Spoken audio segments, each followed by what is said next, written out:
ಎಲ್ರಿಗೂ ನಮಸ್ಕಾರ. ಈ ವಿಡಿಯೋವನ್ನು ಭಗವದ್ಗೀತೆಯ 3ನೇ ಅಧ್ಯಾಯದ 34ನೇ ಶ್ಲೋಕದಿಂದ ಶುರು ಮಾಡೋಣ. 34ನೇ ಶ್ಲೋಕವು ಹೀಗಿದೆ: ಇಂದ್ರಿಯಸ್ಯೇಂದ್ರಿಯಸ್ಯಾರ್ಥೇ ರಾಗದ್ವೇಷೌ ವ್ಯವಸ್ಥಿತೌ ತಯೋರ್ನವಶಮಾಗಚ್ಚೇತ್ ತೌ ಹ್ಯಸ್ಯ ಪರಿಪಂಥಿನೌ. ಈ ಶ್ಲೋಕದ ಅರ್ಥವೇನೆಂದರೆ, ಇಂದ್ರಿಯದ ಅರ್ಥದಲ್ಲಿ ಅರ್ಥಾತ್ ಪ್ರತಿಯೊಂದು ಇಂದ್ರಿಯದ ವಿಷಯದಲ್ಲಿ ರಾಗ ಮತ್ತು ದ್ವೇಷಗಳು ಅಡಗಿದ್ದು ಸ್ಥಿತವಾಗಿರುತ್ತವೆ. ಮನುಷ್ಯನು ಅವೆರಡರ ವಶನಾಗಬಾರದು, ಏಕೆಂದರೆ ಅವೆರಡೇ ಅವನ ಶ್ರೇಯಸ್ಸಿನ ಮಾರ್ಗದಲ್ಲಿ ವಿಘ್ನವನ್ನುಂಟು ಮಾಡುವ ಮಹಾಶತ್ರುಗಳಾಗಿವೆ. ಶ್ರೇಯಾನ್ ಸ್ವಧರ್ಮೋ ವಿಗುಣಃ ಪರಧರ್ಮಾತ್ ಸ್ವನುಷ್ಠಿತಾತ್ ಸ್ವಧರ್ಮೇ ನಿಧನಂ ಶ್ರೇಯಃ ಪರಧರ್ಮೋ ಭಯಾವಹಃ. ಒಳ್ಳೆಯ ಪ್ರಕಾರದಿಂದ ಆಚರಣೆಗೆ ತರಲಾಗಿರುವ ಇನ್ನೊಬ್ಬರ ಧರ್ಮಕ್ಕಿಂತ ಗುಣರಹಿತವಾದರೂ ತನ್ನ ಧರ್ಮವು ಅತಿ ಉತ್ತಮವಾಗಿದೆ. ತನ್ನ ಧರ್ಮದಲ್ಲದ್ದಾದರೂ ಸಾಯುವುದು ಕೂಡ ಶ್ರೇಯಸ್ಕರವಾಗಿದೆ ಮತ್ತು ಬೇರೆಯವರ ಧರ್ಮವು ಭಯವನ್ನುಂಟು ಮಾಡುವುದಾಗಿದೆ. ಈ ಶ್ಲೋಕಗಳನ್ನು ಶ್ರೀಕೃಷ್ಣ ದೇವರು ಅರ್ಜುನರಿಗೆ ಹೇಳಿರುವುದು. ಈಗ ಅರ್ಜುನರು ಶ್ರೀಕೃಷ್ಣ ದೇವರಿಗೆ ಒಂದು ಪ್ರಶ್ನೆಯನ್ನು ಕೇಳುತ್ತಿದ್ದಾರೆ. ಅರ್ಜುನ ಉವಾಚ: ಅಥ ಕೇನ ಪ್ರಯಕ್ತೋಯಂ ಪಾಪಂ ಚರತಿ ಪೂರುಷಃ ಅನಿಚ್ಛನ್ನಪಿ ವಾರ್ಷ್ಣೇಯ ಬಲಾದಿವಾ ನಿಯೋಜಿತಃ. ಅರ್ಜುನನು ಹೇಳಿದನು: ಹೇ ಕೃಷ್ಣ, ಹಾಗಾದರೆ ಈ ಮನುಷ್ಯನು ಸ್ವತಃ ಇಚ್ಛಿಸದಿದ್ದರೂ ಕೂಡ ಬಲವಂತವಾಗಿ ತೊಡಗಿಸಲ್ಪಟ್ಟವನಂತೆ ಯಾವುದರಿಂದ ಪ್ರೇರಿತನಾಗಿ ಪಾಪದ ಆಚರಣೆಯನ್ನು ಮಾಡುತ್ತಾನೆ? ಇದಕ್ಕೆ ಶ್ರೀಕೃಷ್ಣ ದೇವರು ಈ ರೀತಿ ಉತ್ತರಿಸುತ್ತಿದ್ದಾರೆ.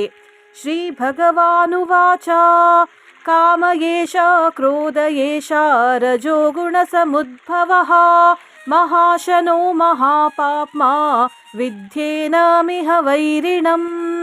ಭಗವಂತನು ಹೇಳಿದನು, ರಜೋಗುಣದಿಂದ ಉತ್ಪನ್ನವಾದ ಈ ಕಾಮವೇ ಕ್ರೋಧವಾಗಿದೆ.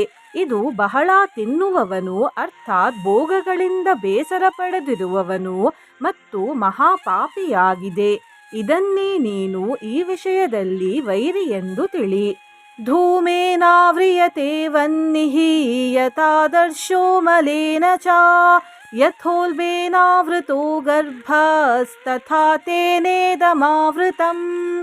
ಯಾವ ಪ್ರಕಾರವಾಗಿ ಹೊಗೆಯಿಂದ ಅಗ್ನಿಯು ಮತ್ತು ಕೊಳೆಯಿಂದ ಕನ್ನಡಿಯು ಮುಚ್ಚಲ್ಪಡುತ್ತವೆಯೋ, ಹಾಗೂ ಯಾವ ಪ್ರಕಾರವಾಗಿ ಜರಾಯು ಎಂಬ ಪೊರೆಯಿಂದ ಗರ್ಭವು ಮುಚ್ಚಲ್ಪಟ್ಟಿರುತ್ತದೆಯೋ, ಹಾಗೆಯೇ ಆ ಕಾಮದ ಮೂಲಕ ಈ ಜ್ಞಾನವು ಮುಚ್ಚಲ್ಪಟ್ಟಿರುತ್ತದೆ. ಆವೃತಂ ಜ್ಞಾನಮೇತೇನ ಜ್ಞಾನಿನೋ ನಿತ್ಯವೈರಿಣ ಕಾಮರೂಪೇಣ ಕೌಂತೇಯ ದುಷ್ಪೂರೇಣಾನಲೇನ ಚ. ಮತ್ತು ಹೇ ಅರ್ಜುನನೇ, ಇದು ಅಗ್ನಿಗೆ ಸಮಾನವಾಗಿ ಎಂದಿಗೂ ಪೂರ್ಣವಾಗದಿರುವ ಕಾಮರೂಪಿ ಜ್ಞಾನಿಗಳ ನಿತ್ಯವೈರಿಯ ಮೂಲಕ ಮನುಷ್ಯನ ಜ್ಞಾನವು ಮುಚ್ಚಲ್ಪಟ್ಟಿದೆ. ಇಂದ್ರಿಯಾಣಿ ಮನೋಬುದ್ಧಿರಸ್ಯಾಧಿಷ್ಠಾನ ಮುಚ್ಯತೆ ಏತೈರ್ವಿಮೋಹಯತ್ಯೇಷ ಜ್ಞಾನಮಾವೃತ್ಯ ದೇಹಿನಂ. ಇಂದ್ರಿಯಗಳು, ಮನಸ್ಸು ಮತ್ತು ಬುದ್ಧಿ ಇವೆಲ್ಲ ಇದರ ವಾಸಸ್ಥಾನವೆಂದು ಹೇಳಲ್ಪಡುತ್ತವೆ. ಈ ಕಾಮವು ಮನಸ್ಸು, ಬುದ್ಧಿ ಮತ್ತು ಇಂದ್ರಿಯಗಳ ಮೂಲಕವೇ ಜ್ಞಾನವನ್ನು ಆವರಿಸಿ ಜೀವಾತ್ಮನನ್ನು ಮೋಹಗೊಳಿಸುತ್ತದೆ. ತಸ್ಮಾತ್ ತ್ವಮಿಂದ್ರಿಯಾಣ್ಯಾದೌ ನಿಯಮ್ಯ ಭರತರ್ಷಭ ಪಾಪ್ಮಾನಂ ಪ್ರಜಹೀಹ್ಯೇನಂ ಜ್ಞಾನ ವಿಜ್ಞಾನ ನಾಶನಂ. ಆದ ಕಾರಣ ಹೇ ಅರ್ಜುನನೇ, ನೀನು ಮೊದಲು ಇಂದ್ರಿಯಗಳನ್ನು ವಶಪಡಿಸಿಕೊಂಡು ಈ ಜ್ಞಾನ ಮತ್ತು ವಿಜ್ಞಾನವನ್ನು ನಾಶಪಡಿಸುವ ಮಹಾಪಾಪಿಯಾದ ಕಾಮವನ್ನು ಅವಶ್ಯವಾಗಿ ಬಲಪೂರ್ವಕವಾಗಿ ಕೊಂದುಬಿಡು. ಇಂದ್ರಿಯಾಣಿ ಪರಾಣ್ಯಾಹೂರಿಂದ್ರಿಯೇಭ್ಯಃ ಪರಂ ಮನಃ ಮನಸಸ್ತೋ ಪರಾ ಬುದ್ಧಿಃ ಯೋ ಬುದ್ಧೇ ಪರತಸ್ತು ಸಾ. ಈ ಶ್ಲೋಕದ ಅರ್ಥವೇನೆಂದರೆ, ಇಂದ್ರಿಯಗಳು ಸ್ಥೂಲ ಶರೀರಕ್ಕಿಂತ ಶ್ರೇಷ್ಠ, ಬಲಶಾಲಿ ಮತ್ತು ಸೂಕ್ಷ್ಮವೆಂದು ಹೇಳುತ್ತಾರೆ. ಈ ಇಂದ್ರಿಯಗಳಿಗಿಂತ ಶ್ರೇಷ್ಠವಾದುದು ಮನಸ್ಸು, ಮನಸ್ಸಿಗಿಂತಲೂ ಶ್ರೇಷ್ಠವಾದುದು ಬುದ್ಧಿಯಾಗಿದೆ, ಮತ್ತು ಯಾವುದು ಬುದ್ಧಿಗಿಂತಲೂ ಕೂಡ ಅತ್ಯಂತ ಶ್ರೇಷ್ಠವಾಗಿದೆಯೋ ಅದೇ ಆತ್ಮವಾಗಿದೆ. ಏವಂ ಬುದ್ಧೇ ಪರಂ ಬುದ್ಧ್ವಾ ಸಂಸ್ತಭ್ಯಾತ್ಮಾನಮಾತ್ಮನಾ ಜಹಿ ಶತ್ರುಂ ಮಹಾಬಾಹೋ ಕಾಮರೂಪಂ ದುರಾಸದಂ.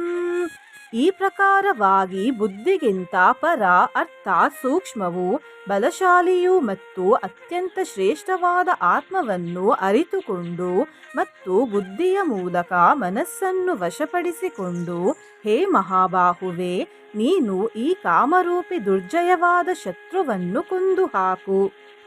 ಇಲ್ಲಿಗೆ 3ನೇ ಅಧ್ಯಾಯವು ಮುಗಿಯಿತು. ಈ ಅಧ್ಯಾಯವನ್ನು ಮುಗಿಸುವಾಗ ಒಂದು ಶ್ಲೋಕವನ್ನು ಹೇಳಲಾಗಿದೆ.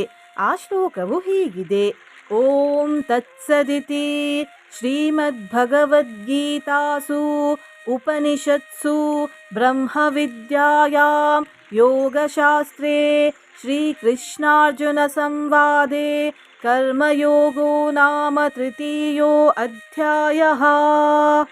ನಾಳೆಯಿಂದ 4ನೇ ಅಧ್ಯಾಯದ ಕೆಲವು ಶ್ಲೋಕಗಳನ್ನು ಕೇಳೋಣ. ನಿಮಗೆ ವಿಡಿಯೋ ಇಷ್ಟವಾಗಿದ್ದಲ್ಲಿ ವಿಡಿಯೋಗೆ ಲೈಕ್ ಮಾಡಿ, ಹರೇ ಕೃಷ್ಣ ಎಂದು ಕಮೆಂಟ್ ಮಾಡಿ, ಮತ್ತು ನೀವು ಚಾನಲಿಗೆ ಹೊಸದಾಗಿ ಬಂದಿದ್ದರೆ ಚಾನಲನ್ನು ಸಬ್ಸ್ಕ್ರೈಬ್ ಮಾಡಿ, ಹತ್ತಿರ ಇರುವ ಬೆಲ್ ಬಟನ್ ಪ್ರೆಸ್ ಮಾಡಿ, ಆಲ್ ಅನ್ನುವ ಆಪ್ಷನ್ ಅನ್ನು ಸೆಲೆಕ್ಟ್ ಮಾಡಿ.